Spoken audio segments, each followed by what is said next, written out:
Good day, everyone, and welcome to our organizational behavior lesson 2.1 Perception, Personality, and Emotions under our chapter 2 Attributes and Job Satisfaction.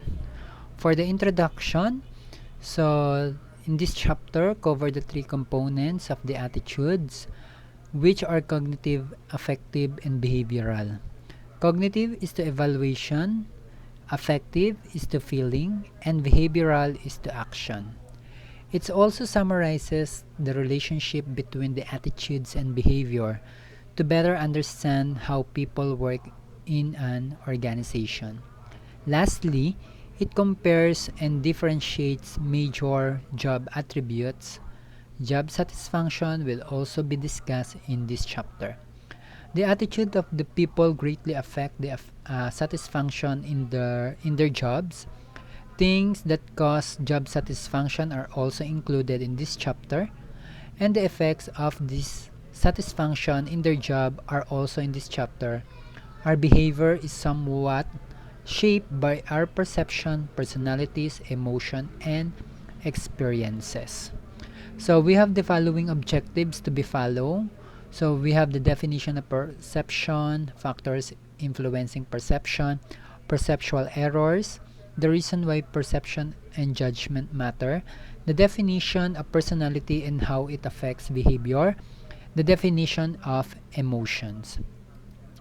So we have the factors influencing perception. So first we need to define our perceiver.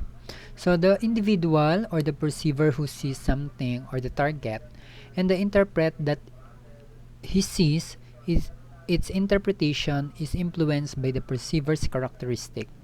Factors like attitude, motives, interests, and past experiences all shape the way an event was perceived. We often interpret others' behavior based on our characteristics. Our expectation also affects the way we perceive things. Also, it varies cross-culturally. So, in this type, so those are the different characteristics to be considered by the perceiver. So, those are the attitudes, the moods, the motive, the concept, the interest, the cognitive structure, and the expectation. So knowing oneself make is easier to see others accurately. So it means one's own characteristic affect the characteristics one is likely to see in others, or people who accept themselves are more likely to be able to see favorable aspect of others people, or this is also the accuracy in perceiving others is not a single skills. So those different characteristic of the different perceivers may undergo this reason why uh, the perception are being influenced, no? So we have the target. So target is the characteristics effect that is perceived. Loud people are more likely to be noticed in a group than are quiet ones. Novelty, motion, sound, size, and other attributes of a target shape the way we see it. Persons, objects, or events that are similar to each other are also tend to be grouped. The greater the similarity, the greater the probability that we tend to perceive them as a common ground. So most of the characteristics in this target is being observed and can affect what is perceived. So physically appearance plays big role in our perception of others, or extremely attractive or unattractive individuals are more likely to be noticed in a group than ordinary likings individuals. So kadalasan kasi yung mga motion, sound, size, and other attributes of a target shape the way we see it. So yung physical appearance niya ay one big role in our perception of the others.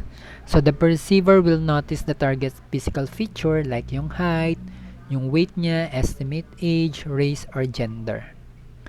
So, kadalasan din, perceiver tends to notice the physical appearance characteristic that contrasts with the norm, or yung mga new or unusual. So, yung mga attractive or yung mga physical attractiveness, yung color of the entire impression of the other person. So dito, we have also the higher starting salary awarded o yung nakaka-attract sa bawat isa. Yun yung kasi target, di ba? So we have the verbal communication from the target also affect our perception. Also, the non-verbal action conveys a great deal of information about the target. So, for example, in one manager comes to the office door, we think he is going to give me more work to do, or may perceive that his intention is to congratulate us on a recent success, or in case the perceiver interpretation of the target, intentional or intention affects the way the perceiver view the target. Yeah. So we have the factors influencing perceptions. So we have the situation. The context in which we see object or events is important element in the surroundings environment influence our perceptions. So in this situation, the interaction between the perceiver and the target place has an influence on the perceiver's impression of the target. For example, the professor may notice his 20-year-old female student in a bikini at the swimming pool. Yet, the professor will notice the same girl if she comes to his organizational behavior class in a bikini. In another way, or yung meeting of the manager or his office affects your impression in a certain way that may contrast with the impression would you form had you met the managers in the restaurant. Something like that. Okay, the strength of the situation, pagdating sa effects of social perception, yung iba kasing situation are appropriate yung behavior. In this situation, we assume individuals' behavior can be counted for the situation. No? Or kadalasan, for example, you encounter automobile salesperson who have warm and personable manner, and you ask about work and hobbies and seems genuinely interested in your taste in cars. Can you assume that this behavior reflects a person's personality? Or you probably cannot because of the influence of the situation. So, ibig sabihin, this person is trying to tell you or to sell you a car in this particular situation. He probably treats all the customer in this kind of manner.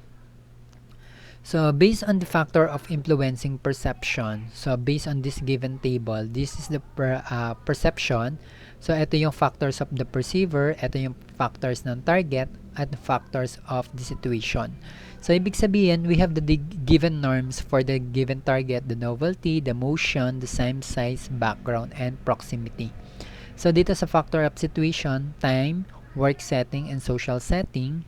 Pagdating naman sa factors of receiver, we have the attitude, motives, interest, experience, and expectation. So, all of these different factors, no, of the different perception, situation, and target only perceive in one given attitude, or that is our perception. So, we conclude that there's a perceptual errors. So, yung perception and interpretation of what the others can do or can be difficult. That is why we develop shortcut to make this task manageable. So, these shortcuts are often very helpful, but sometimes produce attribution theory, selective perception, or the halo effect, or contrast effect, and projection, and stereotyping. So, we have the perception of errors. Number 1 is the attribution theory. So, explain how we just judge people differently depending on the cause of attribute to a given behavior. So, the theory suggests that we observe an individual's behavior, we try to determine whether the individual is responsible for the behavior or cause is internal, or whether sometimes outside the individual caused by behavior or cause is external. Whether we realize it or not, we use attribution theory whether we try to come up with explanation for why people behave that way we did. So dito, we have the internal cause of behavior yung personal control of the individual. That is, person chooses to engage in the behavior. So we have external cause naman, no, kung bakit nagkakaroon tayo ng attribution theory, is belief or result from outside causes. That is, a person do not have control to his or her action and forced into behavior by the situation. Yung mga high-tempered kadalasan pagka external cause behavior, yung hindi na natin maiwasan, or you cannot control your emotion or your actions. So we have the rules of determining attribution distinctiveness. Refers whether the individual acts similar across the variety of situation. Kung what will be your action or what will be your yung tinatawag natin na perception mo, no? Kung ano yung magiging reaction mo in one particular situation with the other situation, kung almost the same. So we have the consensus, consider how its individual behavior compares with others in the same situation. Or consistency, observer looks for it an action that is repeated over time. So iisa lang yung naging reaction dito. You need to observe if the reaction of one individual is almost the same with the other same situation. So we have the perceptual errors in terms of selective. So the characteristic that makes a person, object, or even stand out will increase the probability that we see the characteristic rather than the whole package of the characteristic is based on the interest, background, experience, and attitude. So dito, we receive the amount of information. So therefore, this is the impossible for us to assimilate everything we see, or certain stimuli can be taken. This is why their bosses or their boss may reprimand some employees for doing something that when done by another employees goes unnoticed. Since we can't observe everything going on about us, we engage in selective perception. So pag sinabi kasi nating selective perception is also a tendency to choose information that support our viewpoints. Individuals often ignore information that makes them feel uncomfortable or threaten their viewpoints. Or kadalasan yung selective perception natin allows the speed read of others but not without the risk of drawing an inaccurate picture, or hindi natin nakikita yung what will be the possible outcome because we see what we want to see, or we can draw unwarranted conclusion from our ambiguous, or yung perception natin tends to influence more by individual's attitude or interest or background that may be stimulus itself. Next is the halo effect. This often happens when students evaluate their instructor. Student may give more weight to a single trait, such as enthusiasm, and allow their entire evaluation to be affected by how they judge the instructor on that one trait. So that thus an instructor may be quiet, assured, knowledgeable, or high qualified, but if his or her presentation style lack enthusiasm, those students would probably give the instructor a low rating. The halo effect does not operate at random. So research suggests that is likely to be most extreme when the traits to be perceived or the ambiguous in a behavioral terms, when the traits have moral overtone, and when the perceiver is judging traits with which he or she has limited experiences. So this is one of the evaluation, no? Tinitingnan natin what will be the factor or what will be the effect. When the halo perception is very similar to stereotyping kasi we. So kapag kasi sinabi nating stereotyping, person perceived according to the single category. Under the halo effect, the person is perceived on the basis of one trait. Isa lang din yung kanilang pinagkukuhanan ng information. When we draw a general impression about the individual based on the single characteristic, such as intelligence, sociability, or appearance, the halo effect is operating. So, yung kanyang operation is not a random, no? Not random. So, kadalasan, sabi nga ng mga researcher, ay most extreme traits to be perceived, no? So, dito, makikita natin, judging of traits ay pwedeng maging limited experience lang din. So, one of these example is extremely attractive woman secretary who is perceived by her male boss as being an intelligent, good performance, when in fact, she is a poor typist. Something like that. Okay, so let's have the contrast effect. The concept that our reaction to one person is often influenced by other people we have recently encountered. No? So dito stimuli contrast with surrounding environment and more likely to be selected for attention and the stimuli that blends in. Yung contrasting effect ay nagkakos siya by color, size, or any factor that is unusual or factor that is distinguish one stimulus from another at present. For example, a man walking down the street with a pair of crutches is more attention getting than a common man. So the contrast effect in the evaluation of the person characteristic that are affected by comparison with another people recently encountered that rank higher or lower at the same characteristic. So pag sinabi kasi natin contrast principle, essentially state the external stimuli that stand out against the background or which are not expecting will receive their attention. The contrast effect also explain while a male student stand out in a crowd of a female student, there is nothing unusual about the male student, but the surrounded by females he stand out. This is an illustration on how contrast effect operate in an interview situation in which one see a pool of job applicants. Distortion in every given candidate's evaluation can occur or result of his or her place in the interview schedule. So the candidate is likely to receive more favorable evaluation is preceded by the applicants and less favorable evaluation if preceded by strong applicant. So we have the projection. So attributing one's characteristic to another people, for instance, you want to challenge and responsibility in your job. You assume that others want the same, or you are honest and trustworthy, so you take it for granted that other people are usually honest and trustworthy. So this is easily to judge others. We assume they are similar to us.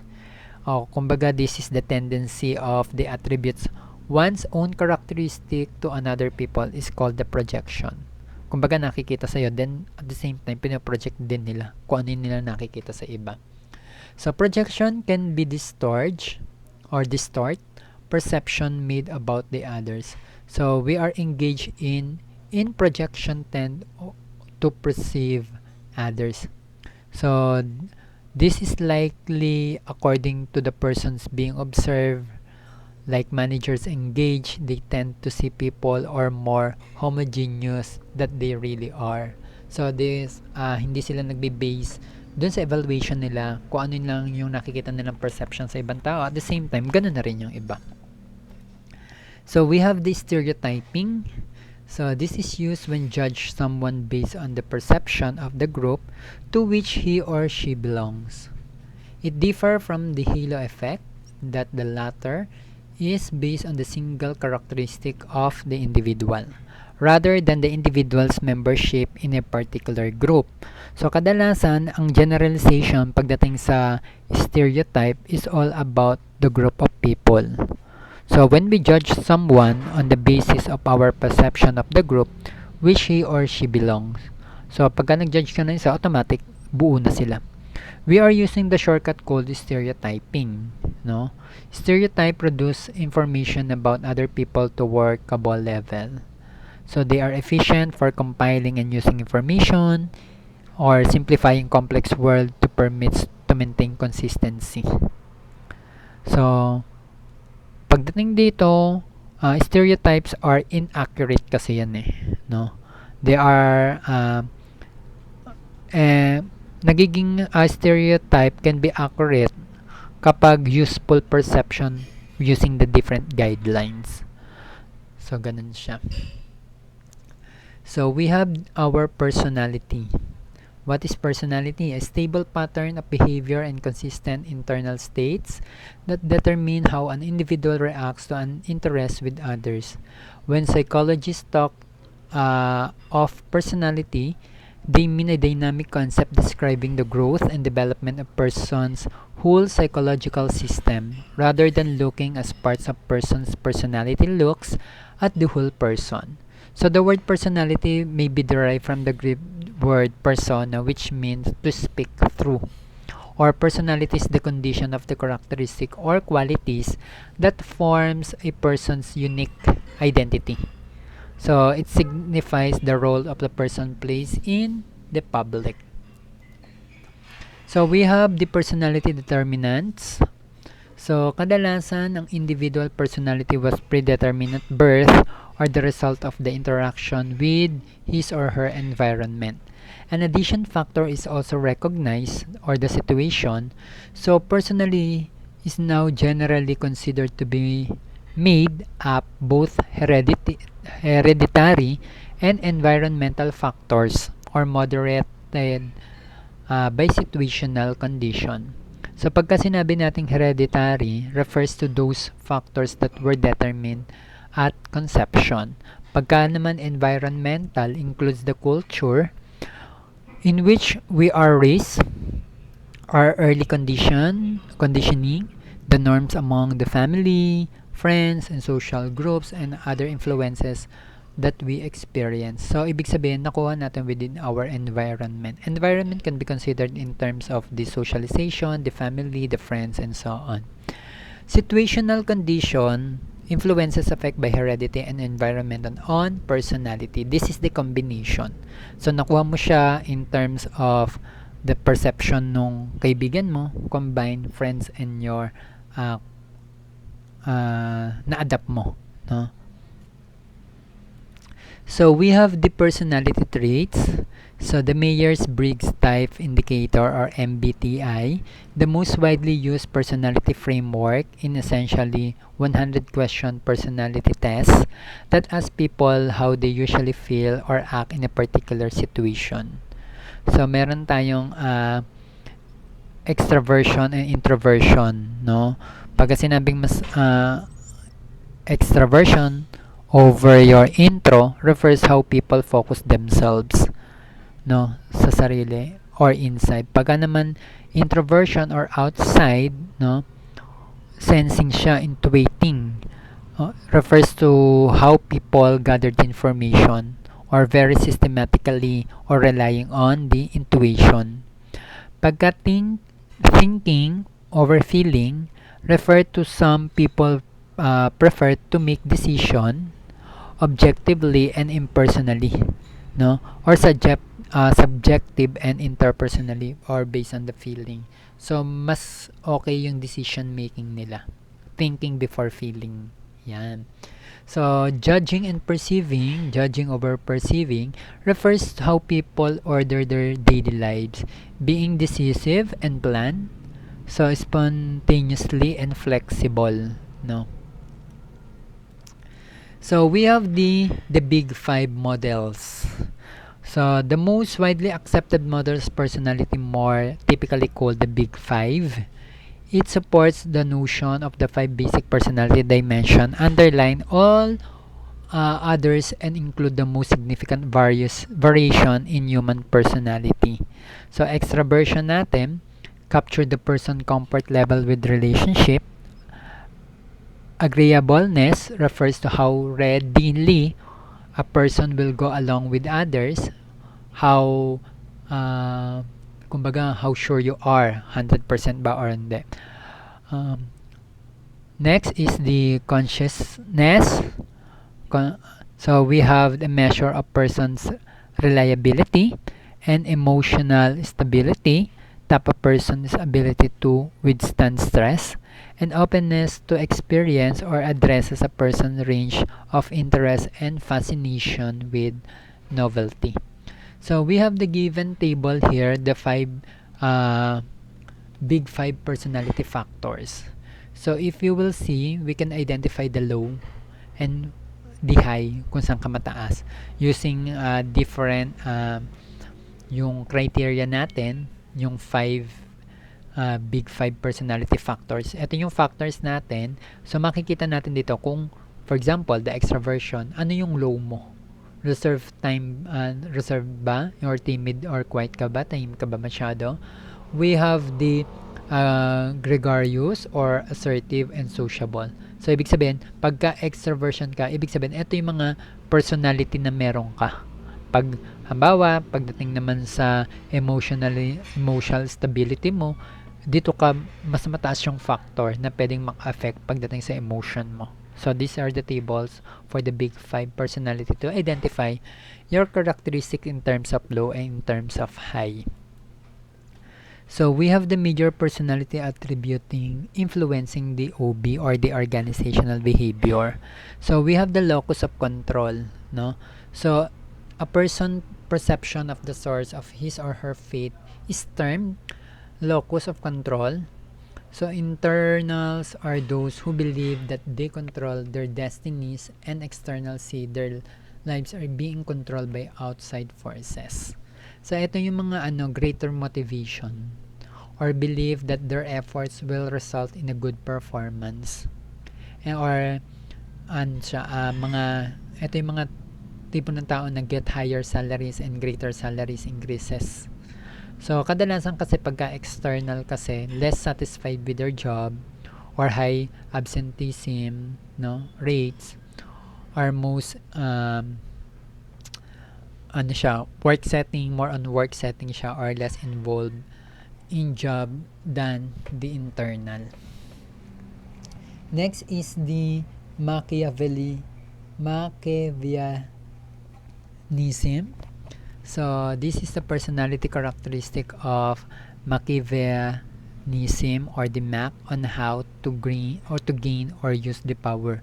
So ito yung mga type of person who has highly practical or maintain emotional distance and believe that ends can justify means. Next is the self-esteem, the degree to which people like or dislike themselves. Research directly related to the self-esteem to expectation to succeed, o yung mga highest self-esteem natin, believe that they can succeed at work. So, ito po yung kung gano'n ka ba katiwala sa sarili mo. Tinitingnan natin yun. So, dito, we can identify to increase our self-esteem or psychological, yung psychologist natin na si Nathaniel Branden suggests that people can increase their self-esteem by following his 6 pillars of the self-esteem. No? So, we have the self-motivating or self-monitoring, rather, a personality trait that measures an individual's ability to adjust behavior to external or situational factors. So ito yung mga individual high level of self-monitoring or show considerable ability to adjust and adapt their behavior in a different situation where they are in, no? So kumbaga, they need to monitor first or they need to observe first, then they need to apply their personality kung ano yung dapat na kadalasan kasi ang self-monitoring natin is almost related to job performance and emerging of leaders. So we have the major personality attributes of influencing OB. We have the risk-taking. The risk-taking can be divided into two, the type A and the type B. So the person's willingness to take chances or risks. High risk-taking managers made more rapid decision and used less information in making their choices than did the low risk-taking managers. So dito sa type A, we can identify na always moving, walking, eating rapidly. Ayan yung mga different characteristics of the type A. So kadalasan kasi ang type A natin, this is a type of personality wherein aggressive involvement sila, no? Or more on chronic sila, incessant, struggle to achieve more and more and more and more, or less and less and less time. More and more to achieve but less time, or required to do so, or against opposing effort of other things or other people. Kumbaga napaka-proactive active nila masyado. Parang sila nakakain ng maraming chocolate, then go sila ng go. So for type B, so these are the different characteristics to be considered para malalaman mo, this kind of person is type B. Never suffer from the sense of time urgency with accompanying impatience, feel no need to display or discuss either the achievements or accomplishment unless such exposure in demand by the situation, and so on. So kadalasan ng ating type B is really hurried, desired sila to obtain widely increasing number of things or participate in an endless growing series of events, and ever decreasing the amount of time. So we have the proactive personality, identifies the opportunities, how initiative, take action, and persevere until the meaningful change occurs. They create 28 positive change in their environment regardless of, even despite constraint or obstacle. Proactive, no? So ibig sabihin, more on opportunities. So they are seeing every situation or activities must be in the positive way. They are looking this type of situation, what will be the opportunities. So hindi sila natathreaten, or hindi tinitignan nila yung mga possibilities, what will be happen. So we have the emotion, are intense feelings that are directed at someone or something. It is different from moods, which are feelings that tend to be less intense than emotions and that lack a contextual stimulus. Emotions are reactions to an object, they are not lasting personality traits. So dito, ang emotion natin is intense feeling siya resulting from some event.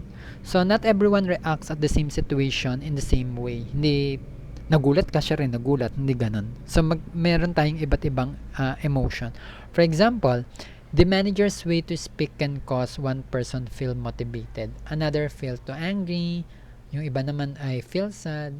So depende sa emotion. So it depends upon dun sa kung paano yung way, no, yung feeling mo. For example, nakita mo tong isang tao na to, okay, nagsalita siya, okay siya, magaling siya magsalita. Yung iba parang nabubwisit, nayayabangan, something like that, no? Iba-iba tayo ng approach.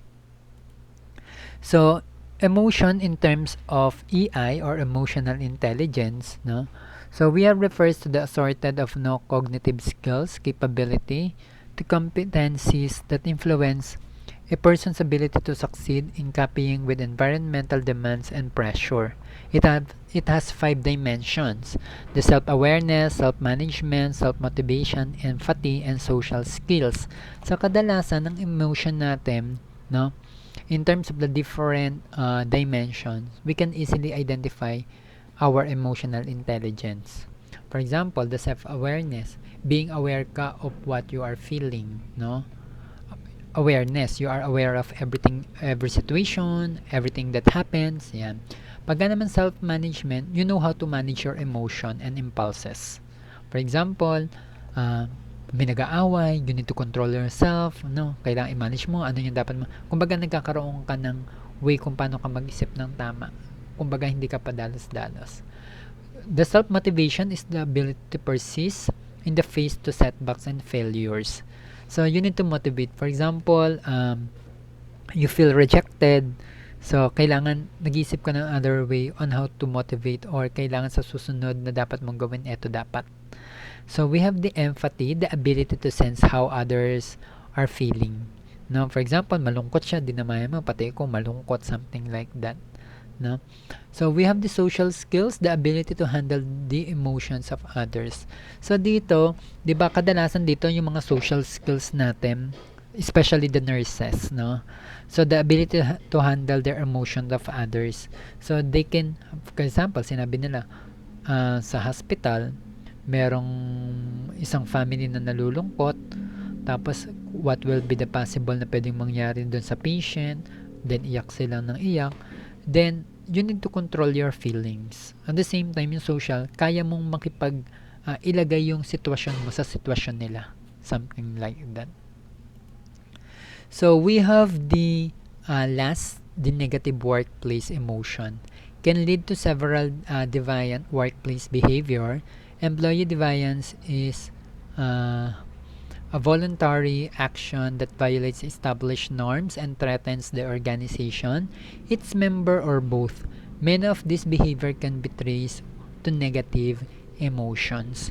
So, ang ano lang dito is nakikita natin what will be the bad effect, no, within the workplace. Kung negative yung workplace emotion mo, so it may affect your personal emotion. At the same time, it can also affect the others.